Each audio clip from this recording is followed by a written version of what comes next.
Hello friends, welcome to study कर। मैं हूं आपका दोस्त प्रभाकर। दोस्तों, आज हम डिस्कस करेंगे 2020 और 2021 के जो इंपॉर्टेंट जीआई टैग होंगे उनसे रिलेटेड जो टॉप 30 क्वेश्चन होंगे उनको डिस्कस करने वाले हैं। तो आप इस लेक्चर को बहुत ही ध्यान से सुनिएगा। इस लेक्चर में जितने भी क्वेश्चन होंगे वो आपके एग्जाम में डायरेक्ट पूछे जा सकते हैं। दोस्तों, इस लेक्चर में जितने भी क्वेश्चन होंगे उनके आंसर आपको कमेंट बॉक्स में देना है और लास्ट में अपना स्कोर भी बताना है कि हमारा स्कोर कितना रहा है। अगर इसका पीडीएफ चाहिए, आपको इस लेक्चर का पीडीएफ चाहिए, तो टेलीग्राम चैनल को ज्वाइन कर लीजिएगा, जिसका लिंक आपको डिस्क्रिप्शन बॉक्स में मिल जाएगा। इसके अलावा आप हमारे व्हाट्सएप नंबर से भी जुड़ सकते हैं। हमारे व्हाट्सएप नंबर है 8602319713 और दूसरा व्हाट्सएप नंबर है 8770536009। दोस्तों, आप स्टडी कर को खबरिया पर फॉलो कर लीजिएगा, जहां पर आपको मोस्ट इंपॉर्टेंट ऑडियो लेक्चर मिल जाएंगे। इसके अलावा आपको मेरा मॉडर्न इंडियन हिस्ट्री का ऑडियो कोर्स मिल जाएगा बहुत ही कम कीमत पर। चलिए फ्रेंड्स, शुरू करते हैं इस लेक्चर को। सबसे पहले जानते हैं जीआई टैग के बारे में। जीआई टैग का फुल फॉर्म क्या होता है? जियोग्राफिकल इंडिकेशन, यानी भौगोलिक संकेत। दोस्तों, जीआई टैग किसी भी प्रोडक्ट के लिए एक प्रतीक चिन्ह के समान होता है। यानी जीआई टैग अगर किसी प्रोडक्ट को दिया जाता है तो वह उसका प्रतीक चिन्ह होता है। यह प्रोडक्ट की विशेष भौगोलिक उत्पत्ति, विशेष गुणवत्ता और पहचान के आधार पर दिया जाता है। यानी किसी भी प्रोडक्ट को अगर जीआई टैग दिया जाता है तो वह उसकी विशेष भौगोलिक उत्पत्ति के आधार पर दिया जाता है, उसकी गुणवत्ता के आधार पर दिया जाता है और उसकी पहचान के आधार पर दिया जाता है। चलिए फ्रेंड्स, ये थी बात जीआई टैग की। अब हम डिस्कस करते हैं आज का पहला क्वेश्चन, तो बहुत ही ध्यान से सुनिएगा। भौगोलिक संकेत यानी जीआई टैग पाने वाला पहला भारतीय प्रोडक्ट कौन सा था? तो उसका नाम है दार्जिलिंग चाय। दोस्तों, जो दार्जिलिंग की चाय थी वह ऐसा पहला प्रोडक्ट था जिसे जीआई टैग दिया गया था। बात करते हैं दार्जिलिंग चाय कहाँ पाई जाती है, तो दोस्तों ये पश्चिम बंगाल में पाई जाती है। और दार्जिलिंग चाय को पहली बार यानी भौगोलिक संकेत कब दिया गया था? तो ये दिया गया था साल 2004 में। तो फ्रेंड्स, याद रखिएगा कि जीआई टैग पाने वाला पहला प्रोडक्ट क्या था? दार्जिलिंग की चाय, और इसे 2004 में जीआई टैग दिया गया था। अगला क्वेश्चन है, इंपॉर्टेंट क्वेश्चन है, भौगोलिक संकेत यानी जीआई टैग किस एक्ट के अनुसार दिया जाता है? आंसर है इसका दोस्तों बहुत ही इंपॉर्टेंट क्वेश्चन है, आप इसको नोट डाउन कर लीजिएगा। आंसर ध्यान से सुनिएगा कि जो भौगोलिक संकेत यानी जीआई टैग है वह भौगोलिक संकेत पंजीकरण और संरक्षण एक्ट 1999 के तहत दिया जाता है। दोस्तों ध्यान से सुनिएगा, भौगोलिक संकेत टैग भौगोलिक संकेतक पंजीकरण और संरक्षण अधिनियम 1999 के अनुसार दिया जाता है। यह भारत में भौगोलिक संकेतों के संरक्षण के लिए भारत की संसद का एक एक्ट है और यह 2003 से लागू हुआ था। कब से लागू हुआ था दोस्तों? 2003 से। चलिए फ्रेंड्स, अगला क्वेश्चन डिस्कस करते हैं। इंपॉर्टेंट क्वेश्चन है, भारत में जीआई टैग कौन जारी करता है? तो आंसर होगा इसका भौगोलिक संकेत रजिस्ट्री। कौन जारी करता है दोस्तों? भौगोलिक संकेत रजिस्ट्री के द्वारा जीआई टैग जारी किए जाते हैं। अगला क्वेश्चन है, इंपॉर्टेंट क्वेश्चन है, ध्यान से सुनना है आपको। आपके सामने 3 कथन है और इनमें से बताना है कि जीआई टैग पाने के लाभ क्या क्या होंगे, यानी कौन से कथन सही होंगे। दोस्तों, पहला कथन है, यह उपभोक्ताओं को वांछित लक्षणों के गुणवत्ता वाले उत्पाद प्राप्त करने में मदद करता है। दूसरा कथन है, उत्पादों को कानूनी संरक्षण प्रदान करता है। और तीसरा कथन है, जीआई टैग किए गए माल के उत्पादकों की आर्थिक समृद्धि को बढ़ावा देता है।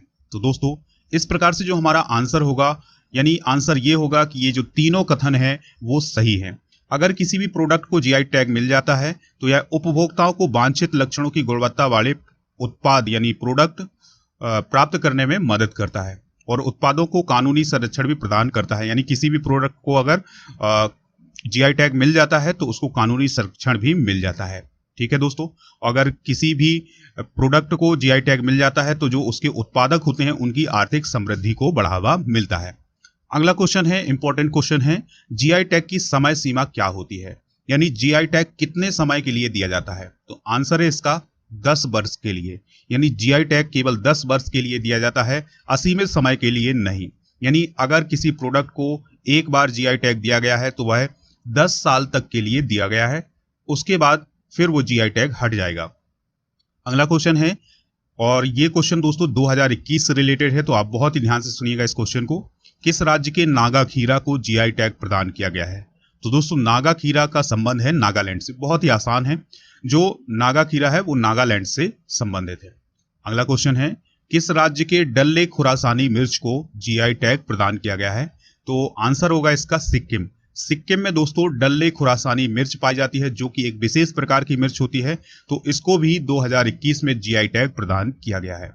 अगला क्वेश्चन है, किस राज्य की कोहबर और सोहराई चित्रकला को जीआई टैग प्रदान किया गया है?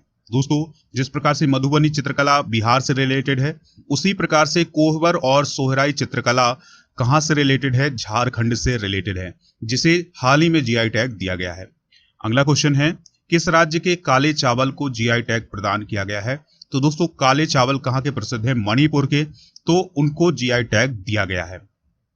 अगला क्वेश्चन है, किस राज्य के मुरुगन मंदिर के पंचमीर्थम प्रसाद को जीआई टैग दिया गया है? दोस्तों, याद रखिएगा कि जो मुरुगन मंदिर का पंचमीर्थम प्रसाद है, उसको भी जीआई टैग दिया गया है।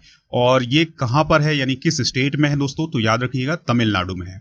मुरुगन मंदिर कहां है? तमिलनाडु में है। और उसका जो पंचमीर्थम प्रसाद है, उसको जीआई टैग दिया गया है।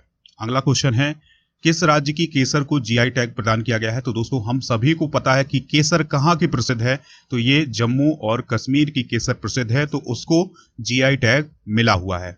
अगला क्वेश्चन है, किस राज्य की सोजात मेहंदी को सरकार की ओर से जीआई टैग प्रदान किया गया है? तो दोस्तों, ये 2021 से रिलेटेड क्वेश्चन है, जिसे हाल ही में जीआई टैग दिया गया है। सोजात मेहंदी वह किस राज्य से रिलेटेड है? तो याद रखिएगा, सोजात मेहंदी राजस्थान की प्रसिद्ध है। अगला क्वेश्चन है, किस राज्य के चिन्नौर चावल को जीआई टैग दिया गया है? तो दोस्तों, चिन्नौर चावल जो है वो मध्य प्रदेश के बहुत प्रसिद्ध हैं, बालाघाट से इनका संबंध है।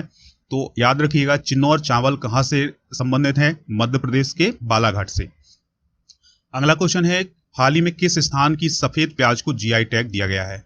तो दोस्तों, अलीबाग की जो सफेद प्याज है उसको जीआई टैग दिया गया है। अब ये अलीबाग कहाँ है? महाराष्ट्र में है, और महाराष्ट्र के रायगढ़ जिले में अलीबाग की जो मशहूर सफेद प्याज है उसको भौगोलिक संकेतक यानी जीआई टैग दिया गया है, जिसके बाद से सफेद प्याज को एक अनोखी पहचान मिल गई है। दोस्तों, सफेद प्याज औषधीय गुण वाली प्याज होती है, यानी जो सफेद प्याज है उसका औषधीय महत्व है, यानी औषधि के रूप में इसका उपयोग किया जाता है।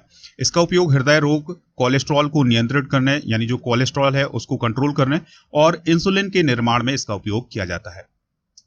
अगला क्वेश्चन ध्यान से सुनिएगा, किस राज्य में व्यापक रूप से उत्पादित किए जाने वाले चावल की एक खास किस्म बाडा कोलम को जीआई टैग दिया गया है? यानी जो बाडा कोलम चावल है ये कहाँ के प्रसिद्ध हैं?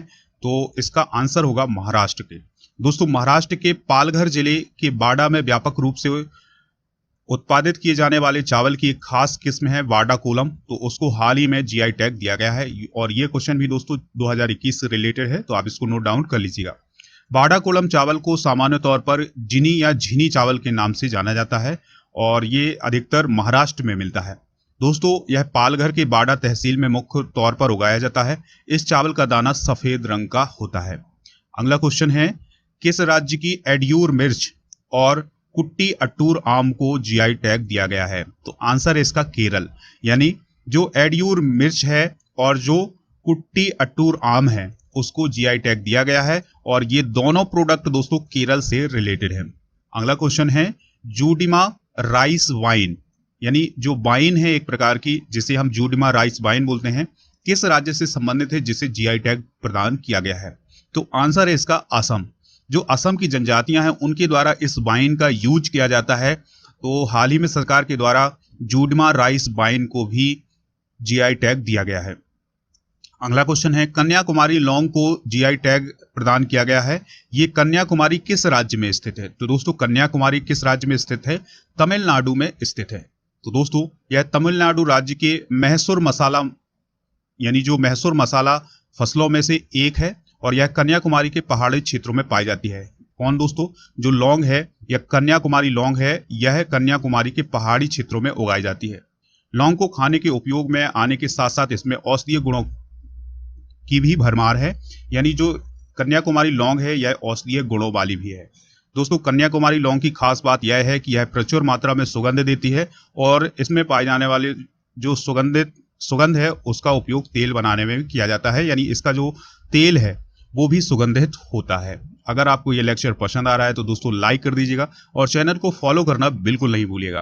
दोस्तों, अगला क्वेश्चन है, इंपॉर्टेंट क्वेश्चन है, किस राज्य के करुपुर कलमकारी पेंटिंग और कल्लाकुरिची वुड नक्काशी को जीआई टैग दिया गया है? या ध्यान से सुनिएगा दोस्तों, करुपुर कलमकारी पेंटिंग और कल्ला कुरुची वुड नक्काशी को जीआई टैग दिया गया है, तो यह किस राज्य से संबंधित है? तो यह तमिलनाडु से संबंधित है। दोस्तों अब हम बात करते हैं करुप्पुर कलमकारी पेंटिंग की। तो करुप्पुर कलमकारी पेंटिंग तंजावुर क्षेत्र में की जाती है और ये कलमकारी में केवल प्राकृतिक रंगों का उपयोग किया जाता है, जिसमें से 23 चरण शामिल हैं, यानी इसमें 23 चरणों में ये पेंटिंग की जाती है और इसमें जो कलर है वो नेचुरल होते हैं। फिर बात करें दोस्तों कल्ला कुरुची वुड नक्काशी की, तो कल्ला कुरुची लकड़ी की नक्काशी ताड़ के तने, खजूर के पेड़, बांस की छड़ी से बने ब्रश और नलियर के पेड़ के तनों का उपयोग करके की जाती है। अगला क्वेश्चन है, ध्यान से सुनिएगा इस क्वेश्चन को। पुट्टपका तेलिया रूमाल यानी तेलिया रूमाल आपको याद रखना है, किस राज्य से संबंधित है जिसे जीआई टैग दिया गया है? तो तेलिया रूमाल तेलंगाना से संबंधित है जिसे जीआई टैग दिया गया है। अगला क्वेश्चन है, जर्दालू आम किस राज्य से संबंधित है जिसे जीआई टैग दिया गया है? तो दोस्तों जर्दालू आम बिहार राज्य से संबंधित है।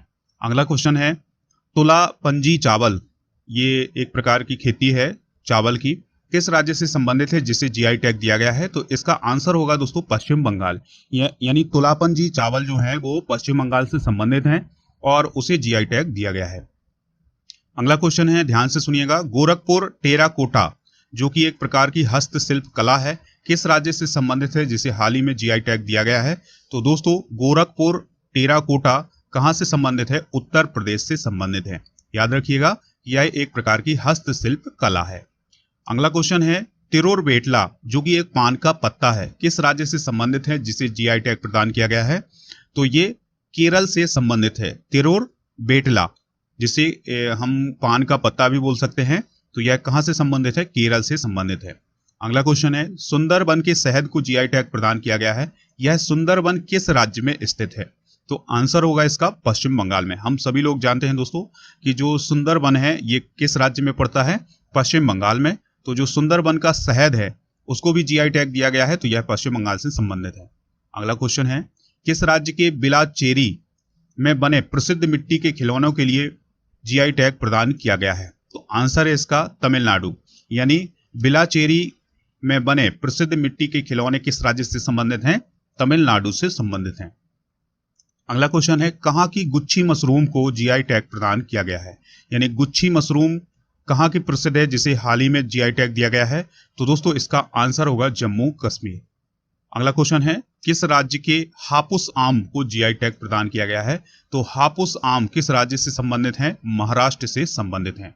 अगला क्वेश्चन है, किस राज्य के तिरुर सुपारी को जीआई टैग प्रदान किया गया है? दोस्तों तिरुर सुपारी किस राज्य की प्रसिद्ध है? तो याद रखिएगा केरल की प्रसिद्ध है और इन्हें जीआई टैग प्रदान किया गया है। दोस्तों ऐसे क्वेश्चन आपके एग्जाम में बार बार पूछे जाते हैं, तो आप इन प्रश्नों को बहुत ही ध्यान से सुनिएगा।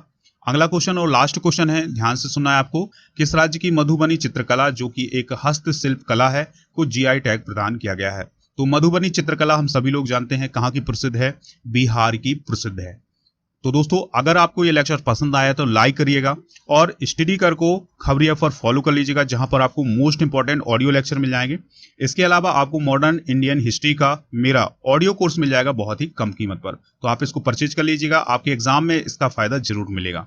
दोस्तों आप राजा गुप्ता को अनअकैडमी पर फॉलो कर लीजिएगा, जहां पर आपको उनकी स्पेशल क्लासेस, लाइव क्लासेस मिल जाएंगी और उनके माध्यम से अगर आप कोई भी कोर्स परचेज करना चाहते हैं तो उसके लिए एक रेफरल कोड यूज करिएगा, राजा नंबर 1।